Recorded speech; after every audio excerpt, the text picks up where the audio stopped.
வெளிப்படுத்தல் விசேஷம் 3ஆம் அதிகாரம் 8ஆம் வசனம் எல்லாரும் சேர்ந்து வாசிக்க போறோம். வெளிப்படுத்தல் விசேஷம் 3ஆம் அதிகாரம் வசனம் 8, 336ஆம் பக்கம் வாசிக்கலாமா? 3:8 வெளிப்படுத்தல். உன் கிரியைகளை அறிந்திருக்கிறேன், உனக்கு கொஞ்சம் பலன் இருந்தோம், நீ என் நாமத்தை மறுதலியாமல் என் வசனத்தை கை கொண்டபடியினால் இதோ திறந்த வாசலை உனக்கு முன்பாக வைத்திருக்கிறேன், அதை ஒருவனும் பூட்ட மாட்டான். அல்லேலூயா. டைரக்டா பாயிண்ட்ஸ்குள்ள போறேன், ஏன்னா முகவரைக்கு எனக்கு டைம் இல்லை. டைரக்டா பாயிண்ட்ஸ்குள்ள போறேன். தேவன் தன் பிள்ளைகளுக்காக அவர் கொடுக்கிற 5 விதமான கதவுகள்.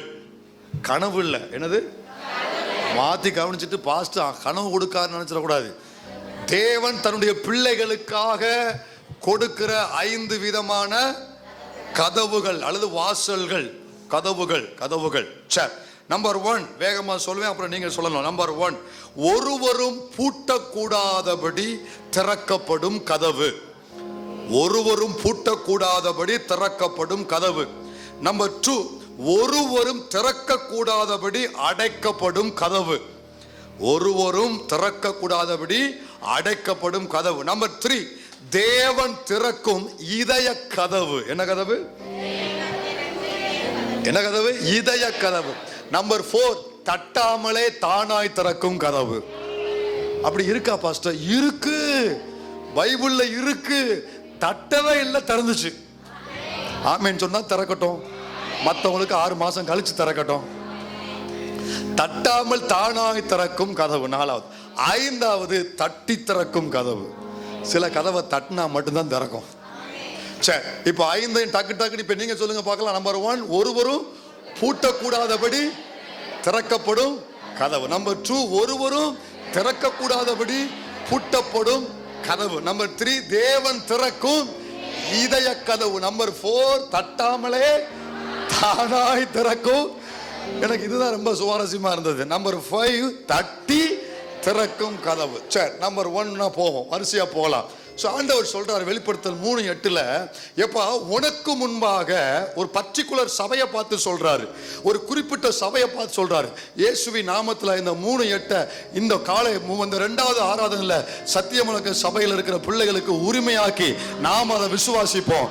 இதோ திறந்த வாசலை உனக்கு முன்பாக நான் வச்சிருக்கிறேன், அதை ஒருத்தரும் பூட்ட மாட்டாங்க. இதுக்குள்ள போறதுபடி ஒரு சம்பவத்தை, ஒரு சத்தியத்தை சொல்லிருந்தேன்.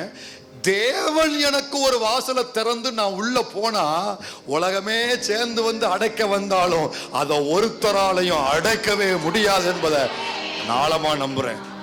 ஆனா தேவன் கொடுக்காம மனிதர்களுடைய ரெக்கமெண்டேஷன்ல, மனிதருடைய சப்போர்ட்ல என் கூட வா நான் சொல்றேன் அப்படின்னு மனிதர்களுடைய உதவியில உனக்கு ஒரு கதவு திறக்கப்பட்டா உள்ள ஓட்ட அடைச்சிருவான். ஆரம்பிச்ச அன்னைக்கே அடைச்சிருவான். மனிதன் ஒரு வாசலை திறந்தால் அதற்குள் தைரியமாய் உள்ளே நுழையாதீர்கள். ஆனா தேவன் திறந்து கொடுக்கிற வாசல்ல தைரியமா போங்க, அதை யாராலையும் பூட்டவே முடியாது. இப்படிப்பட்ட ஒரு கதவை ஆண்டவர் ஏன் கொடுக்கிறார் அப்படின்னா, ஒரு சபைக்கு, ஒரு பிள்ளைக்கு ஒரு திறந்த வாசலை தேவன் கொடுப்பதனுடைய நோக்கம் என்ன அப்படின்னா, அங்கேயே சொல்லியிருக்கிறாரு, உனக்கு கொஞ்சம் பலன் இருந்துச்சு. உங்களை பத்தி தான் சொல்றாரு. நீ ஒரு ஆளு தான் ரட்சிக்கப்பட்ட ஆளு உன் குடும்பத்திலேயே, உனக்கு கொஞ்சம் தான் பலன் இருந்துச்சு.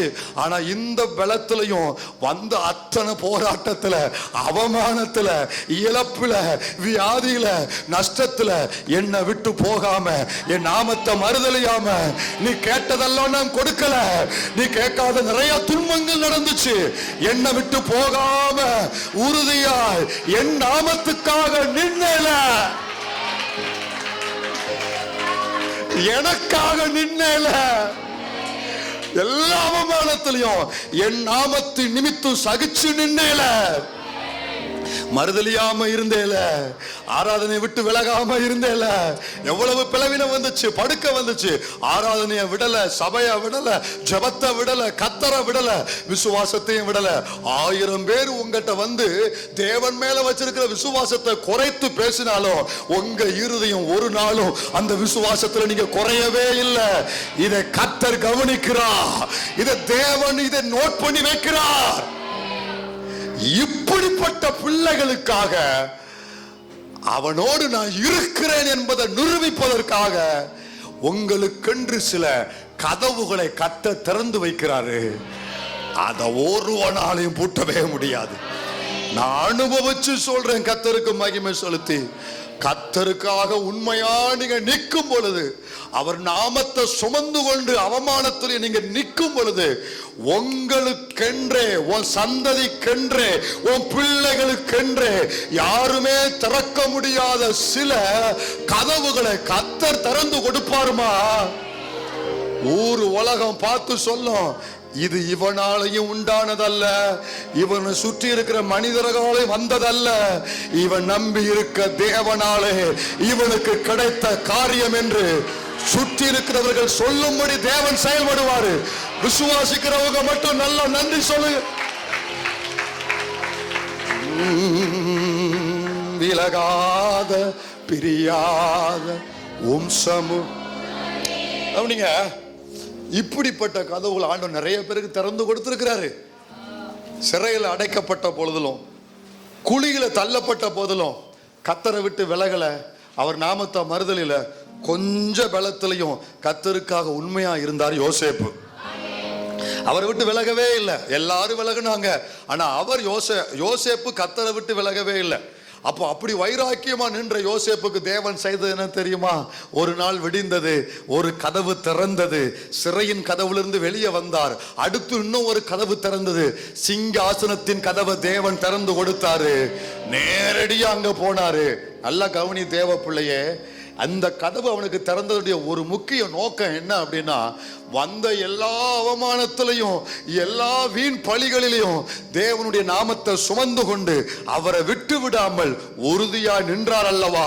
அதற்காகவே தேவன் கொடுத்த தரிசனத்தை நிறைவேற்றி அதற்குள் தேவன் அனுப்பினார், உட்கார வைத்தார். ஒரு உண்மை தெரியுமா? யோசேப்பு கடைசி சாகுற மறிக்கிற வரைக்கும் அந்த சிங்காசனத்தை விட்டு எவனும் இறக்கவே முடியல. தேவன் ஒன்று உட்கார வச்சிருப்பாருன்னா யாரும் அதுல என்ன செய்ய முடியாது. நம்ம ஊர்ல இருக்கிற சிங்காசனம்லாம் அப்படி இல்லை, 5 வருஷத்துல இறக்கிடுவாங்க ஆட்டோமேட்டிக்கா. 5 வருஷத்துல ஆட்டோமேட்டிக்கா மக்களுக்கு எல்லாம். மக்கள் எப்படிப்பட்டவங்கன்னா, மக்களுக்கு 2 வியாதி உண்டு. ஒன்று, அவங்க மேல ஒரு தீவிர ஒரு நாட்டம் அப்படிங்கிற ஒரு சீசன்ல வரும் எல்லாருக்குமே. அப்புறம் கொஞ்ச நாள்ல புளிச்சு போயிடும் எல்லாருக்குமே. இது எல்லாம் பார்த்தது தான், வருஷமா நம்ம எத்தனையோ வருஷங்கள்ல பார்த்தது தான். அப்படியும் இருப்பாங்க, இப்படியும் இருப்பாங்க, புரியுதா? உன்னை பார்த்து வேகமா போய் விழுவாங்க. அப்புறம் கொஞ்ச நாள்லே அப்பா இது ஒன்றும் புதுசு இல்லடா, இதுவும் அதுதான்டா அப்படின்னு புளிப்பு வந்துடும். சரி போட்டோம், பாஸ்ட் யாரோ எப்படின்னு சொல்லி உடனே அப்படி ஆராய்ச்சிக்குள்ள போயிடாதீங்க. நான் ஜெபிக்கிறேன் எல்லாருக்காகவும். எனக்கு ஒரே நோக்கம், எவனை உட்கார வச்சா எனக்கு என்ன, உங்க தரிசனத்தை நாங்கள் நிறைவேற்ற போறோம். என்ன உட்கார்றவங்க உங்களுக்கு பயந்து இருக்கணும், சபைக்கு தொந்தரவு பண்ணாம இருக்கணும். இந்த 2 தான் என் நோக்கம். அப்புறம் அவன் டிவி தருவான், பிரிட்ஜ் தருவான், அவன் காரை தருவான், வீடு இதெல்லாம் துளி அளவு தந்தாலும் நீயே வச்சுக்கோமே. கூட நான் உனக்கு ஏதாவது உதவி செய்யணும்னா கர்த்தர் எனக்கு அந்த கிருபை தருவோம். மற்ற நோக்கம் இல்லை, எனக்கு ஒரே ஒரு நோக்கம், ஊழியத்துக்கு நமக்கு ஏதாவது அனுகூலமான காரியங்கள். அப்படிப்பட்ட ஆட்சி இருந்தா ஊழியம் வளரும். எத்தனை கிராமங்களில் சபை கட்டப்படணும், சுவிசேஷம் அறிவிக்கப்படணும், 8 கோடி ஜனங்கள் இன்னும் வரணும் சபைக்கு. நம்மெல்லாம் இப்படித்தான் பாக்குறவங்க. அல்லேலூயா. அப்ப தேவன் உட்கார வச்சுட்டாருன்னா, ஏமா உன்னை அசைக்கவே முடியாதுமா. யாரால யோசேப்புக்கு ஒரு திறந்த வாசல், அவனுடைய உறுதி நிமித்தம். சரி, 2வது ஒரு கதவு சொன்ன. என்ன கதவு சொன்ன? ஒருவரும் திறக்கக்கூடாதபடி அடைக்கப்படும் கதவு. நல்லா கவனி தேவ பிள்ளையே. மத்தேயு சுவிசேஷம் 25 அதிகாரம் 10 வசனம் வேகமா வாசிங்க. மத்தேயு 25:10. அப்படியே அவர்கள் வாங்க போன போது மணவாளன் வந்து விட்டார். சொல்லுங்க எல்லாரும் சேர்ந்து, யார் வந்தா? மணவாட்டிகளா இருந்தா சொல்லுங்க, எல்லாம் அமைதியா இருங்க. மணவாளன் வந்து விட்டார். யார் வர போறா? யார் வர போறா? மேகமீதிலே என் மன்னன் வருவா, மகிமையோடு என்னை ஏற்றுக்கொள்ளுவா. மணவாட்டி மட்டும் பாடுது. மேகம் மீதிலே என் மன்னன் வருவா, மகிமையோடு என்னை ஏற்று. யார் வரப்போறா? மணவாளன் வரப்போறாரு. இது ஆண்டவர் பல வருஷமா 2000 வருஷமா அவருடைய அப்போஸ்தலர்களை எழுப்பி, தீர்க்கதரிசிகளை எழுப்பி, அவருடைய சுவிசேஷகர்களை எழுப்பி, மேய்ப்பர்களை எழுப்பி, போதகர்களை எழுப்பி சொல்லிக்கிட்டே இருக்கிறாரு. மணவாளன் வரப்போறாரு, அதனால உள்ள வந்துரு, பாவத்தை விட்டுரு, அந்த தேவையில்லாத உறவை விட்டுரு, கள்ள உறவை விட்டுரு, அந்த அசுத்தமான நட்பை விட்டுரு, அந்த அருவருப்பான படம் பார்க்கறத விட்டுரு, அந்த வேண்டாத ஃப்ரெண்ட்ஷிப்பை விட்டுரு, அந்த கெட்ட வார்த்தை பேசுறதை விட்டுரு, பீடி சிகரெட்டை விட்டுரு, மதுபானத்தை விட்டுரு. ஏன்னா யார் வரப்போறா சொல்லிக்கிட்டே இருக்கிறாரு. ஒரு நாள் அவர் வருவார். வந்த உடனே என்ன நடக்குமா? ஆயத்தமாய் இருந்தவர்கள், யாரு இருந்தவர்கள் அவரோடு கூட, யாரோடு கூட? மணவாளனோடு கூட கல்யாண வீட்டுக்குள் பிரவேசித்தார்கள். கல்யாண வீட்டுக்குள் மத்திய ஆகாயத்திலே மணவாளனோடு பிரவேசித்தார்கள். கதவும் அடைக்கப்பட்டது. சத்தம் குறைஞ்சிருச்சே.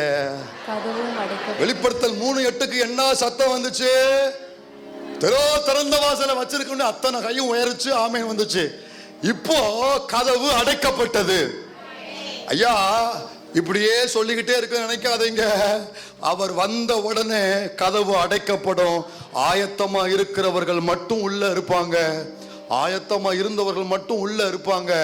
அதுக்கப்புறம் இந்த கதவை யார் அடைப்பார்னா அவரே அடைப்பார். இன்னைக்கு எனக்கு சில கதவுகளை திறந்து கொடுக்கிற என் ஆண்டவர், அந்த நாளில், அவர் வருகை நாளில் கிருபையின் கதவு அடைக்கப்படும். ஐயா, கிருபையின் கதவு அடைக்கப்படும். அந்த நாளில் வருகையின் போது அந்த கதவு அடைக்கப்படும்.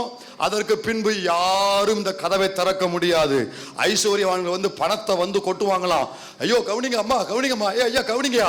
ஐஸ்வர்யவான்கள் பணத்தை கொண்டு கொட்டுவாங்களாம். கதவை திறங்க, உள்ள வந்துருதோம், உள்ளதான் பாதுகாப்பு, உள்ளதான் இயேசுவோடு வாழ்ற வாழ்க்கை வந்துருதோமாங்க. எத்தனை பேர் எத்தனை ஐஸ்வர்யத்தை கொட்டினாலும் உங்களை அறியேன், கதவு திறக்கப்படாது. இது நமக்கான ஒரு எச்சரிக்கை செய்தியா எடுத்துக்கொள்வோம். தாய் தகப்பன்மார்கள் கவனிங்கள், சகோதர சகோதரி, தம்பி தங்கச்சி கவனி. கதவு அடைக்கப்படுவதற்கு முன்பு நீங்கள் நானும் உள்ளே வந்து சேர அப்படிப்பட்ட ஆயத்தத்தை தேவன் சபைக்கு தருவாராக. ஏற்றுக்கொள்றவங்க அத்தனை பேரும் அல்லேலூயா. இந்த கதவு திறக்கப்படாதுங்க. இந்த கதவு திறக்கவே முடியாது. அவ்வளவுதான், முடிஞ்சு. கிருபையின் காலம் கொஞ்ச நாள் தான். துணிகரம் வேண்டாம் சகோதரரே, துணிகரம் வேண்டாம். விட்டுருங்க, அந்த பாவத்தை விட்டுருங்க. எவ்வளவு நாள் தான் தேவன் போராடுவார். வாலிப தம்பி விட்டுரு, துணிகரம் வேண்டாம். அறியாம செய்யறவனுக்கு சில அடி, அறிஞ்சு செய்யறவனுக்கு அந்த பரிதாபம் வேண்டாம். இந்த சபைக்குள் வந்த அத்தனை பேரும் அந்த கதவுக்குள் பிரவேசிக்க தேவன் கிருபை தருவாராக. ஒருவரையும் இழந்து விடாதபடி தேவன் கிருபை தருவாராக. அல்லேலூயா. கடைசியா ஒரு கதவை மட்டும் சொல்லிருந்தேன், கவனிங்க. இதுக்கு அடுத்து என்ன கதவு? தேவன் திறக்கும். இப்ப அதுக்கு டைம் இல்லை. இன்னும் ஒரு நாள் வாங்க, நான் உங்களுக்கு சொல்லி தராதுன்னா. இப்ப அதுக்கு டைம் இல்லை. அதுக்கு அடுத்து என்ன கதவு? தட்டாமலே தானாய் திறக்கும் கதவு. கைகளை அசைத்து ஆமென் சொல்லுங்க பார்க்கலாம். சில கதவு தட்டவே வேண்டாம், தானா திறக்கும். பைபிள்ல நிறைய பேருக்கு தானாய் கதவு திறவுண்டது. வாசிக்கலாமா? அதுல ஒரு உதாரணத்தை பார்க்கலாம். அப்போஸ்தலர் நடபடிகள் 5ஆம் அதிகாரம் 19ஆம் வசனம். அப்போஸ்தலர் நடபடிகள் 5:19. கர்த்தருடைய தூதன் ராத்திரியிலே சிறைச்சாலையின் கதவுகளை திறந்து அவர்களை வெளியே கொண்டு வந்து, சிறைச்சாலையின் கதவுகளை திறந்து அப்படி கை வைத்து ஜெபம் பண்ணுங்க. இன்னைக்கும் வட இந்தியாவில் எத்தனையோ மாநிலங்கள்ல எத்தனையோ பரிசுத்தவான்கள், அழைக்கப்பட்ட மிஷனரிகள், அழைக்கப்பட்ட தேவனுடைய ஊழியர்கள் அநியாயமா உள்ளே அடைக்கப்பட்டிருக்கிறாங்க. எங்க இந்த தேவன் இன்னைக்கும் ஜீவிக்கிறார் தானே? இந்த தேவன் இன்னைக்கும் ஜீவிக்க, அவர் உயிர் தெளிந்த வல்லமை மாறி போகல. ஒரு வீசா அப்படியே ஜெபம் பண்ணுங்க. ஆண்டவர் பீகாருக்கா ஜெபிக்கிறோம், உத்தரப்பிரதேசக்கா ஜெபிக்கிறோம், உத்தராண்டுக்கா ஜெபிக்கிறோம், உத்தராஞ்சலுக்கா ஜெபிக்கிறோம். ஆண்டவர் அங்க இருக்க வட இந்தியாவில் உள்ள எல்லா மாநிலங்களையும் நினைவு கூறுகிறோம். அடைக்கப்பட்ட ஊழியர்களுக்கு வாசல் திறக்கப்படுவதாக, விரைவில் அவர்களுக்கு விடுதலை வருவதாக. இப்போ இந்த இடத்துல சிறைக்குள்ள யார் இருக்கா பார்க்காம கரெக்டா சொல்லணும். சிறைக்குள்ள யார் இருக்கா? அப்படியே சும்மா அப்படி ஒவ்வொரு பதிலா சொன்னா எல்லா பதிலும் வந்து நினைக்கக்கூடாது. சரி, கரெக்டா ஒரே பதில சரியான பதில சொல்லணும். சிறைக்குள்ள யார் இருக்கா? பேதுரு மட்டுமா இருக்காரு? அங்க வசனம் போட்டிருக்கு, அப்போஸ்தலரை. வாசிக்கல இருக்கு பாரு. அப்போஸ்தலர்களை பிடித்து. யாரை பிடிச்சு? பொதுவான சிறையிலே வைத்தார்கள். யாரை பிடிச்சு? எல்லாரும் வாய்த்தாருன்னு சொல்லுங்க. யாரை பிடிச்சு? அப்போஸ்தலரை பிடிச்சு 12 பேரையும் பிடிச்சிட்டாங்க. அங்க இருந்த அப்போஸ்தலர் எல்லாருமே பிடிச்சி செயல்ல வச்சிருக்காங்க. இப்ப உள்ள யார் இருக்கா? அப்போஸ்தலர் எல்லாருமே இருக்கிறாங்க. ஆனா இப்போ இவங்க இந்த வாசல் திறக்கப்படுறதுக்கு கதவு திறக்கட்டும் ஜெபம் பண்ணாங்களா? சீக்கிரம் சொல்லுங்க, முடிக்கணும். அடுத்த வரைக்கும் வெளியே நின்று இருக்காங்க. சீக்கிரம் சொல்லுங்க, ஜெபம் பண்ணாங்களா? கதவு திறக்கட்டும்னு அவங்க உபவாசம் பண்ணாங்களா? ராத்திரி ஜெபம் பண்ணாங்களா? தட்டினாங்களா? எதுவுமே செய்யல. ஆனா கதவு தானாய் திறவுண்டது. தட்டாமலே திறக்கப்படும் கதவு. என்ன ஆச்சுன்னா, ஏன் ஆண்டவர் தூதனை அனுப்பி அவர்கள் கேட்காமலேயே கேட்பதற்கு முன்பே இந்த கதவை தானாய் கர்த்தர் திறந்தார்னா, அவர்களுக்கு ஆண்டவர் ஒரு கட்டளை கொடுத்திருந்தாரு. என்ன கட்டளைனா, உலகமெங்கும் சுவிசேஷத்தை பிரசங்கியுங்கள். ஆனா அந்த உலகமெங்கும் பிரசங்கிக்க வேண்டிய சுவிசேஷத்தை எங்க ஆரம்பிக்கணும்? எருசலேமில் ஆரம்பிக்கணும். நீங்க சுவிசேஷத்தை எருசலேமில் ஆரம்பித்து உலகமெங்கும் பிரசங்கியுங்கள். அப்ப எங்க ஆரம்பிக்கணும்? மறுபடியும் சொல்லுங்க, எங்க ஆரம்பிக்கணும்?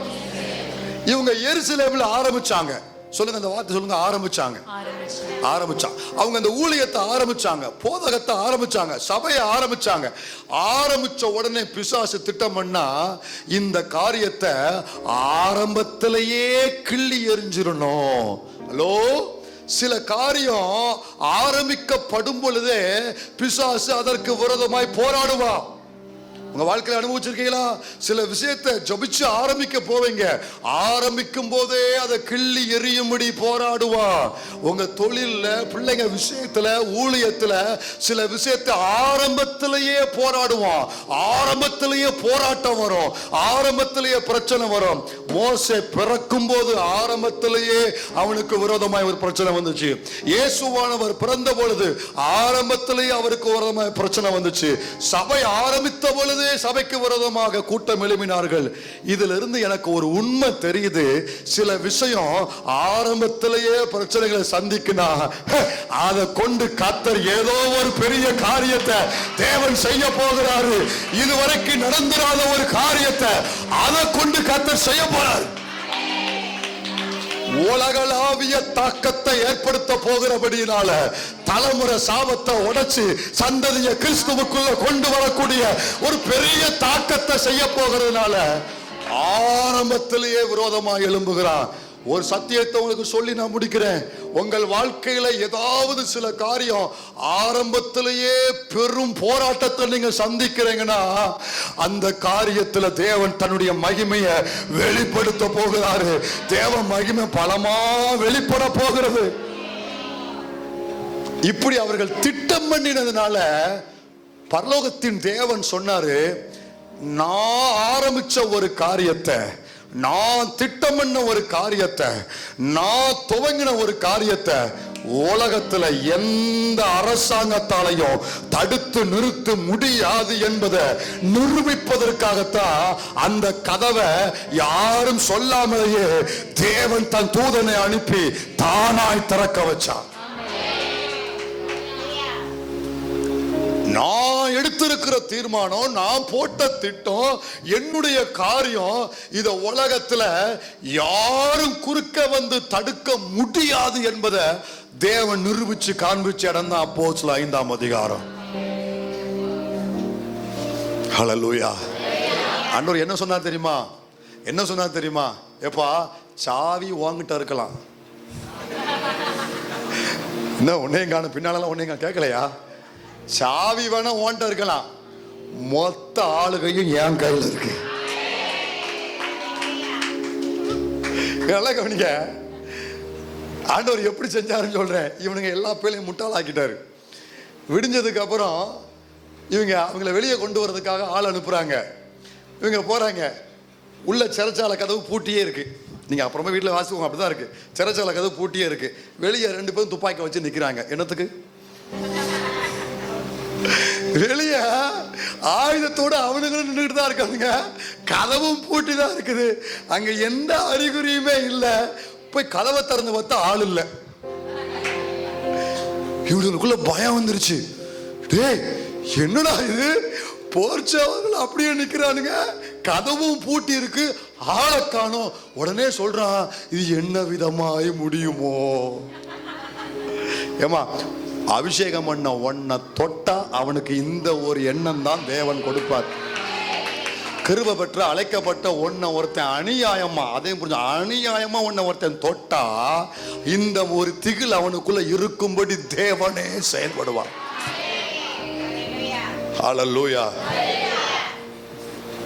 கடைசியில் தூதன் விடுதலை ஆக்கி அவங்களை என்ன சொல்லியிருந்தாங்கம்மா, எப்பா உங்களை விடுதலை ஆக்கிட்டேன், அறமில்லாமல் முக்காடை போட்டுட்டு போய் வீட்டுக்குள்ளே போய் ஒளிஞ்சு சாப்பிட்டோமா தூங்கினோமான்ட்டு இருங்க, வெளியே வராதுங்க, கொஞ்ச நாள் ஊரை விட்டு காலி பண்ணி வெளியூர் போயிருங்க அப்படின்னு சொன்னாரா? தூதன் என்ன சொன்னார் தெரியுமா? ஏமா அந்த 19 அடுத்து 20, 21 வாசி பார்க்கலாம். நீங்கள் போய் தேவாலயத்திலே நின்று இந்த ஜீவ வார்த்தைகள் எல்லாவற்றையும் ஜனங்களுக்கு சொல்லுங்கள் என்றார். கைகளை அப்படியே மேல உயர்த்துங்க.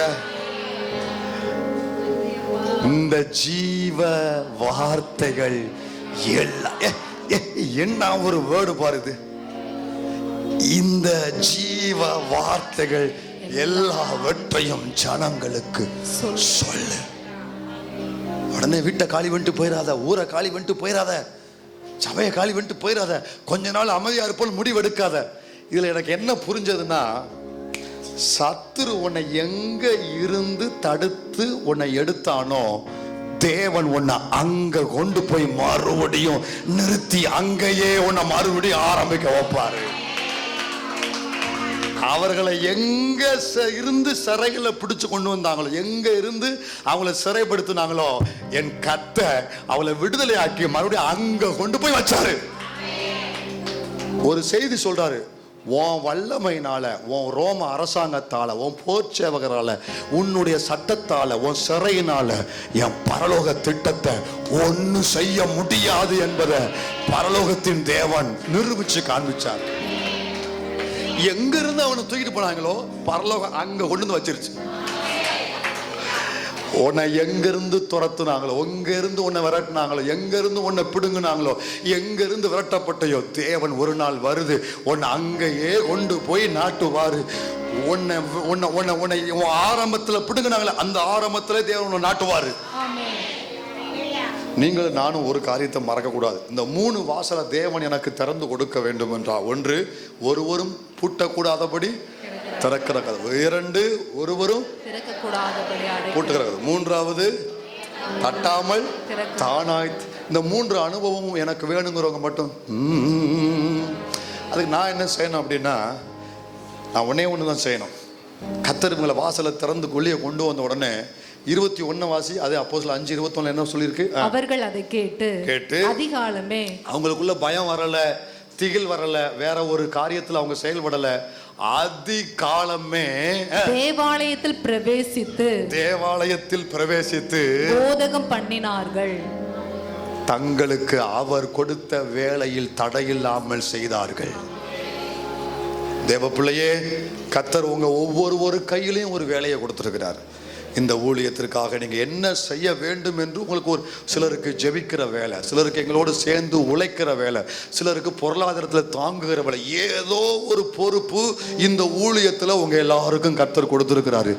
செய்யும்படி உங்களுக்கு என்ன வேலையை தேவன் கொடுத்துருக்கிறாரோ, எந்த பிரச்சனை வந்தாலும் தொய்வில்லாமல் அதை நீங்கள் செய்து கொண்டே இருப்பீர்கள் என்றால், கர்த்தர் ராஜ்யத்தில் ஏதாவது ஒரு வகையில் நீங்கள் அவருக்காக நீங்கள் செயல்பட்டு கொண்டு இருப்பீர்களா என்றால், உங்கள் வாழ்க்கையில் தட்டாமலேயே சில கதவுகளை தேவன் திறந்து கொடுப்பாரு. அனுகூலமான கதவுகளை தேவன் வைத்திருக்கிறாரு. எத்தனை பேர் அர்ப்பணிக்க விரும்புறீங்க? அப்படி முழங்கால் படிடுவோமா எல்லாரும்? விலகாத பிரியாத சமூகமே, அதுதானே நிரந்தர சுதந்திரமே, வேறொன்றும் வேண்டாம், நீர் போதுமே, நீர் போதும், எப்போ நீர் போ. முழு சபையும்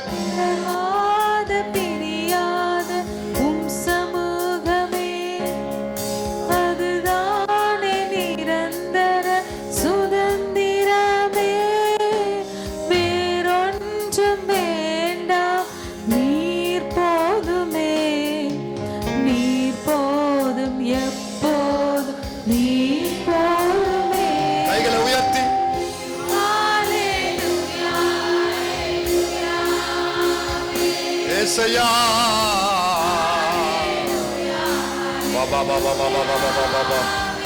கதவு பலது நம்மை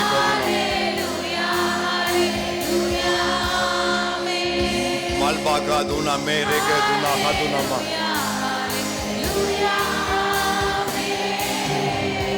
பரலோக கவனத்தை ஈர்க்க வேண்டுமே அப்பாவும் கண்களின் கிருபை வேண்டுமே எப்போது என் அருகே நீர் வேண்டுமே நீர் வேண்டும் நீர் நீர் வேண்டுமே பரலோக ஏசையா பரிசுத்தர் பரிசுத்தர் பரிசுத்தர் பரிசுத்தர் பரிசுத்தர் பரிசுத்தர் பரிசுத்தர் பரிசுத்தரே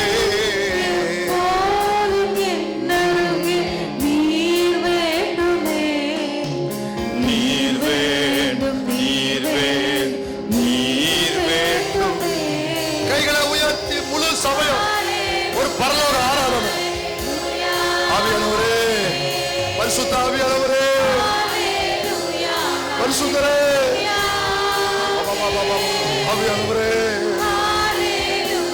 மல்லேக துனா மஹதுனா மல்கே துனா ஹதுனா பாபா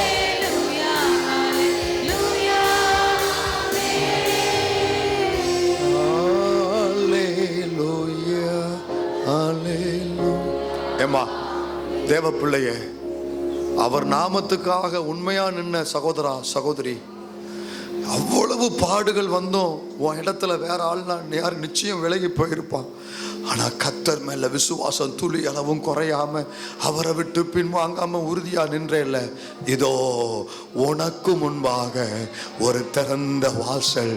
வருஷ கணக்காய் நீ அடைபட்டு கிடக்கிற உன் காரியத்துல ஒரு திறந்த வாசல், உன் பிள்ளைக்கு ஒரு திறந்த வாசல், உங்களுடைய தொழில் விஷயத்துல ஒரு திறந்த வாசல். ஆரம்பிக்கவா வேண்டாமா, ஆரம்பிக்கவா செய்யலாமா வேண்டாமான்னு சொல்லி யோசித்து குழம்பி போயிருக்கிறல்ல, ஒரு திறந்த வாசலை அந்த விஷயத்துல கர்த்தர் உனக்கு அடையாளமாக தருகிறா. ஒரு திறந்த வாசல், அதை யாரும் அடைக்க முடியாது. யோசேப்பே, இந்த உயர்வுக்கு வாசல் திறந்தது நான்ப்பா, யாரும் அடைக்க முடியாது. இதுக்கு முன்னால மனுஷருக்கு உங்க வாழ்க்கையில உள்ள வந்து விளையாண்டு சின்ன பின்னாம ஆக்கியிருக்கலாம், பால் ஆக்கியிருக்கலாம், மனுஷர்கள் உங்களுக்கு எல்லாத்தையும் அடைச்சு போட்டிருக்கலாம். ஆனா கர்த்தர் உன்னை திறக்க போறாரு பார்த்தீங்களா, எந்த வல்லமையும் அந்த வாசலை அடைக்க முடியாது, அந்த அனுகூலத்தை தடுக்கவே முடியாது. இது பரத்திலிருந்து வருகிற அனுகூலம். உண்மையா எங்களை அர்ப்பணிக்கிறோம். எங்கள் கையில் நீர் கொடுத்ததை உமக்கு பயந்து உண்மையாய் செய்ய உதவி செய்யும். இந்த வார்த்தையை கொண்டு ஜனத்தை ஆசீர்வதித்து உம்முடைய நாமத்தை மகிமைப்படுத்தும். மாலை கூட்டத்தை ஆசீர்வதியும், அத்தனை பேரையும் ஏவி எழுப்பி கொண்டு வாரும். துதி கன மகிமையாவும் உமக்கே செலுத்துகிறோம். இயேசுவின் நாமத்தில் ஜெபிக்கிறோம் எங்கள் நல்ல பிதாவே, ஆமென்.